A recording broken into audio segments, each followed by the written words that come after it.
Jhalawar school मामले में बुरा फंस गए सीएम भजन लाल, देना होगा पद से इस्तीफा।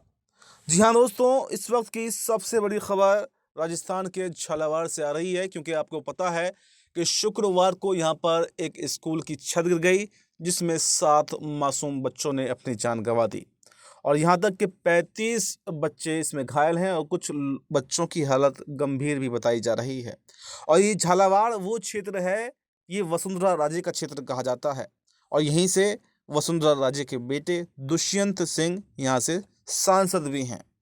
यानी अगर कहें तो इस क्षेत्र पर वसुंधरा राजे का दबदबा है और वसुंधरा राजे फौरन जैसे ही घटना के बारे में सुना तो पीड़ित परिवारों से जाकर भी मिली।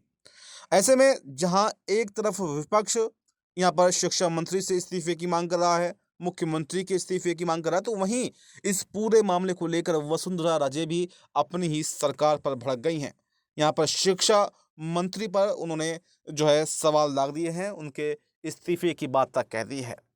दरअसल उन्होंने कहा कि अगर पहले से ऐसी जर्जर बिल्डिंगों का निरीक्षण किया गया होता तो शायद आज हमारे मासूम बच्चों को जान गंवानी ना पड़ती। और मैं भी एक माँ हूँ, मैं जिन परिवारों ने अपने बच्चों को खोया है मैं उसका दर्द समझती हूँ।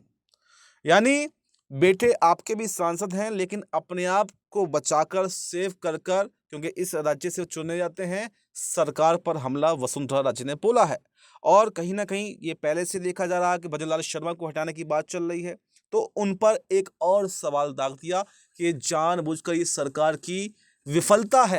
यानी मुख्यमंत्री को भी निशाने पर लिया गया, शिक्षा मंत्री को भी निशाने पर लिया गया। देखिए, हर बार यही होता है, एक हादसा होता है, उसकी जांच होती है, ये कार्रवाइयाँ होती हैं, लेकिन उसके बाद में एक दूसरा नया हादसा इंतज़ार कर रहा होता है और उसके बारे में कुछ भी किया नहीं जाता है। ऐसे में सवाल ये बनता है कि वसुंधरा राजे का ये आरोप लगाना, क्या ये सिर्फ अपनी पार्टी को घेरना है? क्या सिर्फ एक राजनीतिक स्टंट है, या इसके बारे में कोई काम अब होएगा? और 2-2 बार राजस्थान की मुख्यमंत्री खुद वसुंधरा राजे रही हैं, तो उनके ज़माने में क्या हाल थे? उन्होंने कितनी बिल्डिंगों के निरीक्षण करवाए थे? कैसे उन्होंने काम किया था? ये भी एक सवाल बनता है। और सबसे बड़ा सवाल तो यह है कि ऐसी स्थिति में क्या वसुंधरा राजे, अगर उनकी बातों को नहीं माना गया, उनके आरोपों को खारिज किया गया, तो क्या वसुंधरा राजे बीजेपी छोड़ देंगी? क्या वो कांग्रेस में शामिल हो जाएंगी? क्योंकि जब से भजन लाल शर्मा को हटाने की बात चली है, आपको पता ही होगा, तब से 2 ही चेहरे सीएम पद के दावेदारों में सबसे आगे हैं। एक का नाम है किरोड़ी लाल मीणा और एक हैं वसुंधरा राजे।